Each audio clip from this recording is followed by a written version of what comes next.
안녕하세요. 시간배달부입니다. 오늘도 저는 시간을 배달하러 왔습니다. 누군가의 기억 속에 묻혀있던 그 소중했던 시간들을 말이죠. 시간배달부 3화 사랑이 내게 남긴 것 시작하겠습니다. 사랑은 언제나 그 시절의 온도로 기억됩니다. 누군가를 사랑했던 날, 그날의 공기와 빛과 냄새까지 시간 속에 그대로 묻혀있죠. 나는 오늘 그 오래된 기억의 문을 살짝 열어봅니다. 그런데 왜일까요? 사랑을 떠올릴 때마다 가장 먼저 생각나는 건 그 사람의 얼굴이 아니라 그때의 나이였습니다. 설레고 두렵고 때로는 어리석었던 그 시절의 나 말이에요. 혹시 여러분도 그런가요? 23이었습니다. 대학교 4학년 가을학기 도서관 3층 구석 자리에서 나는 그 사람을 처음 봤습니다. 지금 생각해보니 참 웃긴 일이에요. 첫눈에 반한다는 게 정말 있더라고요. 마치 세상의 모든 소음이 갑자기 조용해지면서 오직 그 사람만 또렷하게 보이는 그런 순간이었습니다. 그 사람은 항상 같은 자리에 앉아서 공부했어요. 창가 맨 끝자리, 햇빛이 가장 예쁘게 들어오는 곳이었죠. 나도 모르게 그 자리 근처로 자꾸 앉게 되었습니다. 처음엔 우연인 척했죠. 그러다가 어느 날부터는 아예 그 사람이 오기 전에 미리 가서 기다리고 있더라고요. 참 바보 같았죠? 한 달을 그렇게 보냈나? 그러던 어느 날이었어요. 그 사람이 연필을 떨어뜨렸습니다. 굴러굴러서 제 발 앞까지 왔죠. 그때가 기회라고 생각했나 봐요. 연필을 주워서 건네주면서 이거 떨어뜨리셨네요. 딱 그 한마디였습니다. 그 사람이 고맙다고 웃으며 받아갔어요. 그 웃음이, 세상에 그 웃음이 아직도 기억납니다. 마치 봄 햇살이 얼굴로 스며드는 것 같았어요. 그날부터 우리는 가끔씩 인사를 했습니다.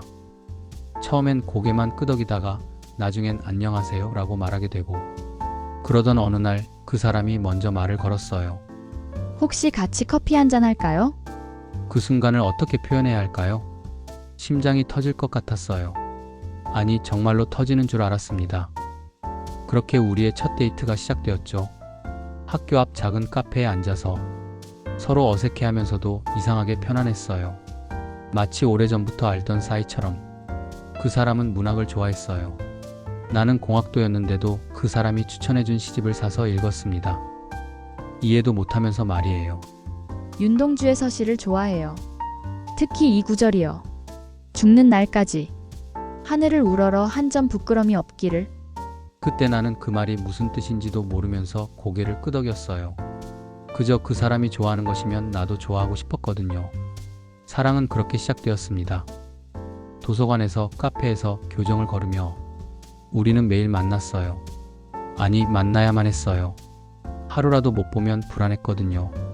그 사람의 모든 것이 궁금했습니다. 어떤 음식을 좋아하는지, 어떤 영화를 즐겨보는지, 꿈은 무엇인지, 그리고 무엇보다 나를 어떻게 생각하는지. 겨울이 깊어갈 때쯤이었어요. 눈이 펄펄 내리던 어느 저녁, 우리는 처음으로 손을 잡았습니다. 그 따뜻함이 아직도 손끝에 남아있어요. 하지만 그때 나는 몰랐습니다. 사랑이란 게 얼마나 복잡한 감정인지, 그리고 때로는 얼마나 아픈 것인지 말이에요. 그 행복했던 겨울이 지나고 봄이 왔을 때 모든 것이 바뀌기 시작했거든요. 봄학기가 시작되었습니다. 우리는 여전히 만났지만 뭔가 달라져 있었어요. 그 사람이 취업 준비로 바빠지기 시작했거든요. 처음엔 이해했습니다. 졸업반이니까 당연한 일이라고 생각했어요. 하지만 만나는 시간이 점점 줄어들었어요. 일주일에 두세 번 만나던 것이 일주일에 한 번이 되고, 나중엔 2주일에 한 번도 못 만날 때가 생겼죠. 그럴 때마다 나는 불안했습니다. 혹시 나를 귀찮아하는 건 아닐까? 다른 사람이 생긴 건 아닐까? 젊은 사랑은 그랬어요. 확신이 서지 않았죠. 어느 날은 그 사람에게 메시지를 보냈어요. 요즘 너무 바쁘신 것 같아서 괜찮으신가요?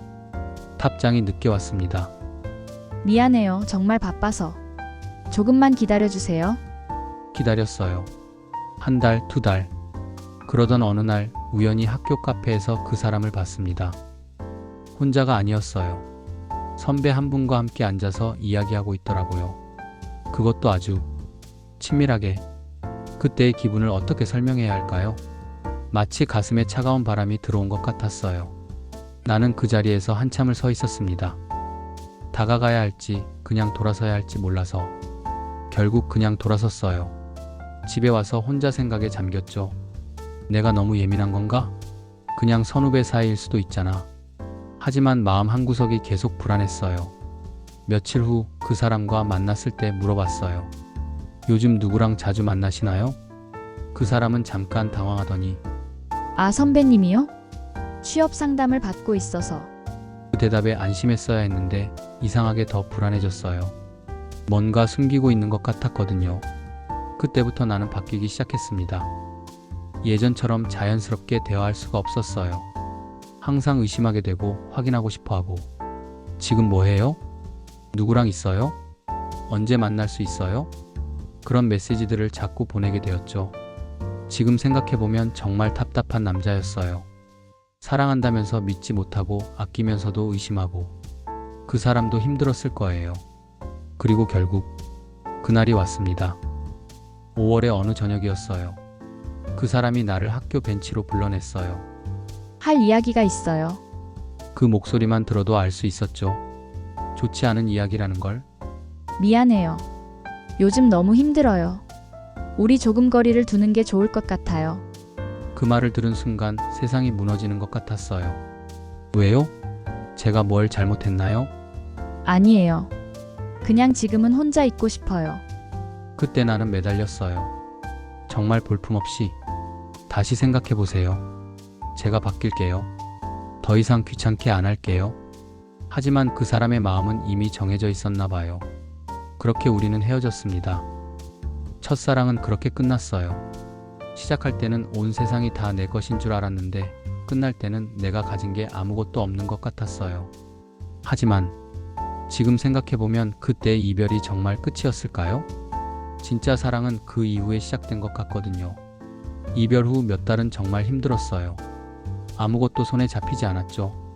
밥도 제대로 못 먹고 잠도 잘 오지 않고 도서관 3층에는 아예 올라가지 못했어요. 그 자리를 보면 모든 기억이 되살아날 것 같아서. 그런데 시간은 참 신기한 거더라고요. 몇 달이 지나니까 조금씩 견딜만해졌어요. 아니, 정확히는 그 아픔이 다른 감정으로 변하기 시작했죠. 어느 날 우연히 그 사람 소식을 들었어요. 좋은 회사에 취직했다는 소식이었죠. 그 순간 나는 이상한 기분이 들었어요. 질투나 원망이 아니라 진심으로 축하하고 싶더라고요. 그래, 잘됐다. 정말 다행이야. 그런 마음이었어요. 그때 깨달았죠. 사랑한다는 게 내 것으로 만드는 것이 아니라 그 사람이 행복하기를 바라는 것이라는 걸. 군대에 갔다 와서 복학했을 때 다시 도서관 3층에 올라갔어요. 그 자리, 그 창가 맨 끝자리에 앉아서 책을 읽었죠. 더 이상 아프지 않더라고요. 오히려 감사한 마음이 들었어요. 그 사람 덕분에 사랑이 무엇인지 알게 되었습니다. 28살 때 지금의 아내를 만났습니다. 처음엔 조심스러웠어요. 또 다칠까봐, 또 상처받을까봐. 하지만 이번엔 달랐어요. 그때와는 완전히 다른 종류의 감정이었죠. 첫사랑이 뜨거운 열정이었다면 지금의 사랑은 따뜻한 온기였어요. 첫사랑이 소유하고 싶은 마음이었다면 지금의 사랑은 함께하고 싶은 마음이었죠. 아내와는 처음 만났을 때부터 편했어요. 억지로 멋있게 보이려 하지도 않았고 상대방을 바꾸려고 하지도 않았어요. 그냥 그대로의 모습으로 함께 있는 게 좋았죠. 결혼하고 나서야 알았어요. 사랑은 감정이기도 하지만 선택이기도 하다는 걸. 매일 상대를 선택하고 매일 함께하기로 결심하는 것. 그게 진짜 사랑이더라고요. 아이들이 생기고 시간이 흘러가면서 사랑의 모양은 또 달라졌어요. 연인일 때는 서로만 바라봤다면 부모가 되니까 같은 곳을 바라보게 되더라고요. 우리 아이들이 건강하게 자라기를, 행복하기를, 그런 마음으로 함께 꿈꾸는 것. 결혼 20년이 넘은 지금 가끔 아내와 이런 이야기를 해요. 우리 처음 만났을 때 기억나? 당연히 기억나지. 그때 당신 진짜 어리바리했어. 뭐가 어리바리야? 나는 진지했다고. 대화를 나누면서 웃고 있으면 이상해요. 첫사랑 때는 그렇게 간절했던 영원한 사랑이 이렇게 자연스럽게 이루어져 있더라고요. 그리고 놀라운 건 지금도 가끔 첫사랑 생각이 날 때가 있어요. 하지만 더 이상 아프지 않아요. 오히려 고마워요. 그 사람이 있었기에 사랑이 무엇인지 배울 수 있었고 그 경험이 있었기에 지금의 행복을 더 깊이 느낄 수 있거든요. 그래서 이제는 확신을 가지고 말할 수 있어요. 사랑은 절대 사라지지 않는다는 것을 살아보니 알겠어요. 사랑은 누구를 얻는 일이 아니라 누구를 이해하게 되는 과정이더군요.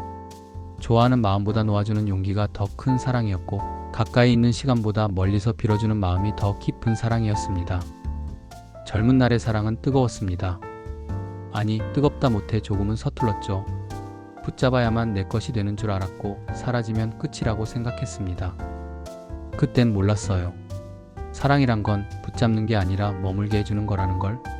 사랑은 처음엔 시작이었고 그 다음엔 기다림이었고 결국엔 추억이 되었습니다.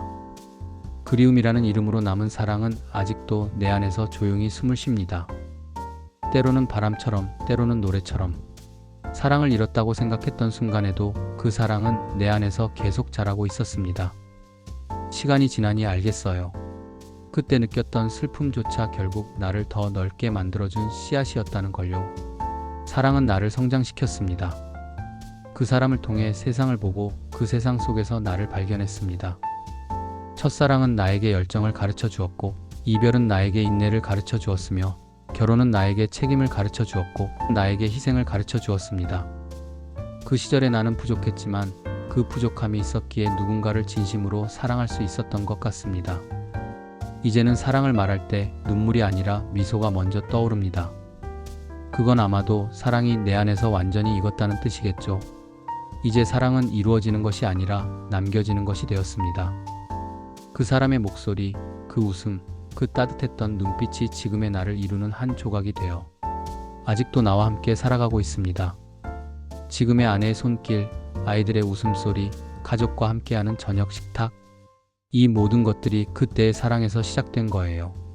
사람은 사랑을 통해 결국 자신을 배우는 존재인 것 같아요. 사랑하면서 다치고 다치면서 이해하고 이해하면서 조금씩 성장합니다. 그래서 저는 사랑을 상처의 이름으로 기억하지 않습니다. 그건 성장의 다른 표현일 뿐이니까요. 이제는 이렇게 말할 수 있습니다. 사랑은 떠나지 않았다. 그저 형태를 바꿨을 뿐이다. 그 사랑은 이제 사람의 모습이 아니라 감사의 마음, 따뜻한 말, 그리고 누군가를 이해하는 시선이 되어 내 삶 곳곳에 남아 있습니다. 가끔은 그런 생각을 해요. 사랑이란 건 결국 시간을 건너서 나에게 돌아오는 편지 아닐까? 그때는 몰랐지만 지금의 내가 이해할 수 있는 말로 조용히 다시 배달되는 편지, 그 편지 속엔 이렇게 적혀 있습니다. 그 모든 사랑이 너를 지금의 너로 만들었다. 사랑은 떠나도 사라지지 않습니다. 그건 결국 우리 안에 남아 살아있는 시간이니까요. 지금 이 시간 혹시 누군가를 그리워하고 계신다면, 혹시 잃어버린 사랑 때문에 아직도 마음이 아프시다면 기억하세요. 그 사랑은 결코 헛되지 않았다는 것을, 그 시간은 결코 의미 없지 않았다는 것을. 모든 사랑은 우리를 더 나은 사람으로 만들어줍니다. 모든 이별은 우리를 더 깊은 사람으로 만들어줍니다. 그리고 언젠가는 이렇게 말할 수 있는 날이 올 거예요. 그때의 아픔이 있었기에 지금의 행복이 더 소중하다. 오늘도 그 소중했던 시간을 배달합니다. 당신의 마음으로. 오늘은 시간배달부 제3화 사랑이 내게 남긴 것 들려드렸습니다. 여러분에게도 소중한 시간과 추억들이 아름답게 배달되길 바랍니다. 오늘도 끝까지 들어주셔서 진심으로 감사합니다. 혹시 이 이야기가 여러분의 마음에 작은 위로가 되었다면 구독과 좋아요로 응원해주세요. 여러분의 관심이 더 좋은 이야기를 만들어가는 힘이 됩니다. 그리고 댓글로 여러분만의 후회와 화해 이야기도 나누어 주시면 정말 감사하겠어요. 다음번에도 여러분의 마음을 따뜻하게 해줄 새로운 이야기로 찾아뵙겠습니다. 오늘 하루도 자신을 사랑하시고 누군가를 용서하시는 아름다운 하루 되세요. 시간배달부였습니다. 감사합니다.